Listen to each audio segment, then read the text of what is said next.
5 il əvvəl Qubada baş verən bu hadisə Azərbaycanda hər kəsi sarsıtmışdı.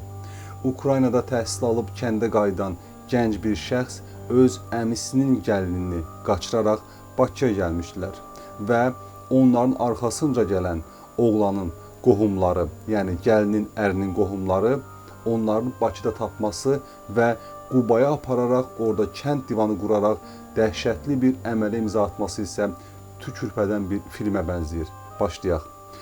Aynur Əsədova 2009-cu ildə Şahmar Əsədovla ailə həyatı qurub. Bu zaman Aynurun 16 yaşı olub. Onların 2 övladları dünyaya gəlib. Aynurun sözlərinə görə əri Şahmarı sevərək evlənməyib. Babası onu məcburi ərə verib. Şahmarı heç vaxt sevməyib. Əri onunla çox kobud davranıb. Bu səbəbdən də atası onların boşanmasını istəyib. Özünü pis hiss edən Aynur ağrı kəsici dərmanlar qəbul edib və zəhərləndiyinə görə xəstəxanaya yerləşdirilib. Bundan sonra qızın atası öz qızını evinə gətirib və Şahmar Əsədovla boşanmasını istəyib. Dəfələrlə qudası gəlib Aynuru evə aparmaq istəsə də razılıq verməyib. Təxminən 20 gündən sonra qızı özü uşaqlarını görmək istədiyini və uşaqları üçün darıxdığını deyib öz evinə qayıdıb. Bundan sonra Ukraynada təhsil almış ərinin əmisi oğlu gənc Elşad kəndə gəlib. Aynur Elşadı ilk dəfə 2014-cü ilin yayında kənddə gördüyünü deyir və ondan xoşu gəldiyini deyir. Evli olduğundan bunu heç kimlə bölüşməyib. Hadisədən bir ay əvvəl Elşada olan hisslərini bildirmək qərarına gəlib və bu barədə Elşada məktub yazıb. Aynurun məktubunu alan Elşad həyətlərinə gəlsə də utandığı üçün çıxıb onunla görüşə bilməyib. Amma növbəti gün həyətdəki bağın aşağısına düşüb söhbət ediblər. Bundan sonra həftədə 3 dəfə görüşüblər. Lakin aralarında hər hansı bir yaxınlıq olmayıb. 2018-ci il oktyabrın 15-də Elşad Aynurdan borca bir həftəyə qaytarmaq şərti ilə 500 manat pul istəyib. Pulu olmadığını deyərək əvəzində ona 2 cüt sırğa, 1 ədəd qızıl boyunbağı, qızıl qolbaq və 4 ədəd qızıl üzük verib. Ertəsi gün Elşad qızılları Quba şəhərində 2400 manata satdığını deyib. Ayın 18-də Elşada zəng edib Şahmarın qızılların evdə olmadığını biləcəyini və problem yaranacağını deyib. Oktyabrın 19-da telefonla danışanda evdən getmək barədə fikrinin ciddi olduğunu bildirib. Bundan sonra saat 19:30 radələrində Elşad Aynura zəng edərək kəndin aşağı yolunda taksidə onu gözlədiyini bildirib. Aynur uşaqları qaynanasına verərək saçını yuyub 15-20 dəqiqəyə qayıdacağını deyib və Elşadın dediyi yerə gedib və oradan Qubadakı köhnə avtovağzala yola düşüblər. Köhnə avtovağzaldan taksiyə minərək Bakıya gəliblər. Həmin gün Elşadın anası oğluna zəng vurub, onun harda olduğunu soruşanda o Qubada Asan Xidmətin yanında olduğunu deyib. Anası ona xəbər verib ki, qonşuları Aynur yoxa çıxıb. Elşad anasını duyuq düşməsin deyə bu xəbərə hətta təəccüblənib. Elşad əmisinin gəlini ilə birlikdə Bakıda Bakıxanov qəsəbəsindəki 5 mərtəbəli yataqxana binasına yerləşiblər. Sabahı gün Elşad Aynuru Bakıda qoyaraq özü evə qayıdıb. Oktyabrın 20-sində evə qayıdan Elşad anasına ötən gün Gültəpə kəndində olduğunu və sabah Bakıya gedəcəyini deyib. Bunu eşidən anası həbsdə olan qardaşı oğlu Ceyhuna sovqat aparıb verməsini xahiş edib. Oktyabrın 21-də Elşad evdən çıxıb və yenidən Bakıya qayıdıb. Aynurun əri Şahmar, Aynurun və evdə olan qızılların yoxa çıxdığını görüb və bu barədə polisə məlumat verib. Əvvəlcə kənd sakinləri ilə birlikdə qadını axtarsalar da tapa bilməyiblər. Həmin gün saat 16 radələrində tanımadığı bir nömrədən zəng edən Aynur, xarici ölkə vətəndaşı ilə qaçdığını, xoşbəxt olduğunu, onu axtarmamalarını, qızılları da Quba şəhərində satdığını və pulları tezliklə ona yollayacağını deyir. Şahmar da cavabında ona yaxşı etdiyini deyir, amma qızı Yağmuru niyə qoyub qaçdığını söylədikdə Aynur telefonu söndürür. Şahmar dərhal Quba rayon polis şöbəsinin əməliyyat müvəkkili Ramin Qasımova zəng vurub və 1-2 saatdan sonra onunla görüşəndə arvadının zəng etdiyi nömrəni polisə təqdim edir. Əməliyyatçı yoxlayaraq həmin nömrənin Bakıda metronun Qara Qarayev stansiyası yaxınlığında olan taksafona məxsus olmasını müəyyən edir. Ayın 21-də Şahmar əmisi oğlu Elşad Əsədovun Bakıda cəza çəkmə müəssisəsində cəza çəkən Ceyhun adlı əmisi oğlunun yanına getdiyini eşidəndə ondan şübhələnir. BBC-nin əri Elmana zəng vurur, Elşadı izləməsini tapşırır. Elşad Quba avtovağzalından taksi ilə Bakıya yola düşür. Bu zaman Elman və Şahmarın dayıları Qabil və David, dostu Mətləb başqa avtomobilə əyləşərək onun arxasınca gedirlər. Daha sonra Aynurun əri Şahmarın əmisi oğlu Şahid və yeznəsi Pərviz də paytaxta yola düşürlər. Şahmarın dayısı Qabil Mikailov Şahmara məlumat verir ki, onları Qubadan Bakıya gətirən taksi şoförü Vüsala tapşırıblar ki, Elşadı izləsin.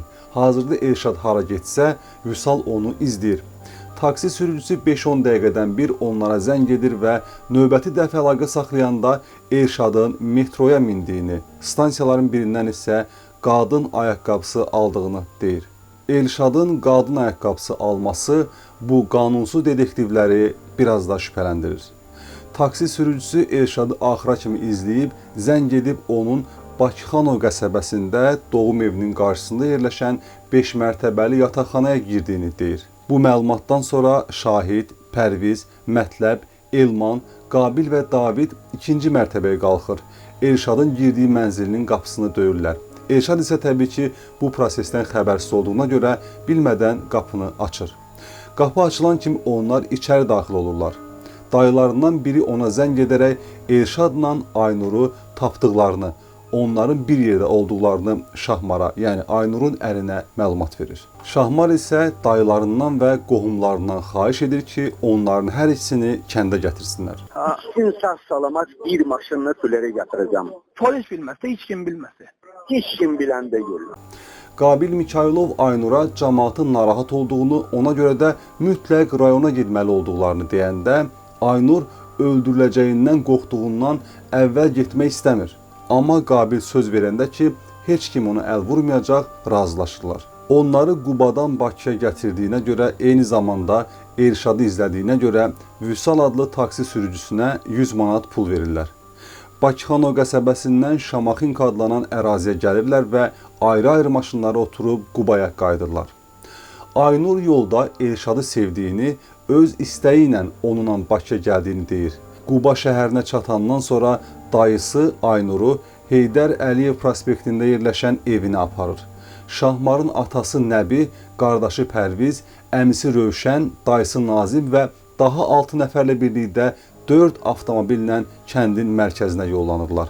100 nəfərə yaxın kənd sakininin Pir adlanan ərazidə maşınları gözləməyə başlayırlar. 5 dəqiqə sonra boz rəngli Mercedes-Benz arxasınca həmkəndlisi zabitin sürdüyü Vaz 21015 və Mətləbin sürdüyü Vaz 2107 markalı avtomobillə Pirin qarşısından keçəndə kənd sakinlərindən kimsə Elşadın Mercedesdə olduğunu deyir. Aynurun əri Şahmarın BBC-nin yoldaşı Elman cəmaata yolu açmaqlarını, Elşadı aparıb atasına təhvil vermək istədiyini bildirir. Amma sakinlər avtomobili mühasirəyə alırlar. Şahmarın qaynatası Sadıq maşını saxlayır. Elşadı soruşanda sakinlər sonuncunun Mercedesdə olduğunu deyirlər. Aynurun atası qapını açıb arxa oturacaqda əyləşən Elşada bu nə alçaqlıq elədin deyərək maşından düşməyini tələb etdikdə o, mən bu barədə Şahmara demişdim deyə maşından düşməkdən imtina edir. Elşadın ona qarşı saymazyana cavab verdiyini görəndə özündən çıxır və onu özünə tərəf dartır, sol əli ilə üzünə 2 dəfə zərbə vurur. Düşüb qaçmaq istəyəndə kənd sakinləri Elşadı tutub döyməyə başlayırlar. Sadıq da onun başına, üzünə və bədəninin digər nahiyələrinə təpi ilə çoxlu zərbələr vurur. 40 nəfərə yaxın şəxs onu nalayiq ifadələrlə təhqir edərək döyməyə başlayırlar. Bu zaman Şahmar bıçağın kimdə olduğunu görmədiyini deyir. Elşadı vurmaqda məqsədi ondan qisas almaq olub. Öldürmək istəsə də təpi zərbələrindən onun öləcəyini düşünməyib. Aynurun atası Sadıq isə Elşad Əsədovun hərəkətlərini namusunu ləkələməsi kimi qəbul edərək şalvarının arxa cibindən açılıb qatlanan məişət təyinatlı bıçağı çıxarıb və onun döş qəfəsinə 2 dəfə zərbə vurub. Sonra qisas niyyəti ilə Şahmar Əsədov və qeyriləri ölümünü tezləşdirməkdən ötürü rəhm göstərmədən əlləri və ayaqları ilə Elşad Əsədovun başına və bədəninə müxtəlif nahiyələrinə çoxsaylı güclü zərbələr vururlar. Elşad müqavimət göstərməyib, əli ilə başını tutaraq yalnız zərbələrdən özünü qorumağa çalışıb. Kənd sakinləri təxminən 10-15 dəqiqə ərzində onu ölümünə təpikləyəndən sonra xırıldadığını görürlər. Öldüyünü fikirləşib kənara çəkilirlər. Bu işdə daha çox həvəskar görünən şəxslərdən biri Zabit Yolçuyev hadisədən sonra uca səslə orada olan kütləyə müraciət edərək bu məsələnin tək qaynatası Sadığa deyil, bütün kənd sakinlərinə aid olduğunu deyir. Yolda maşınlar hərəkət etdiyinə görə meyidi biraz kənara çəkirlər.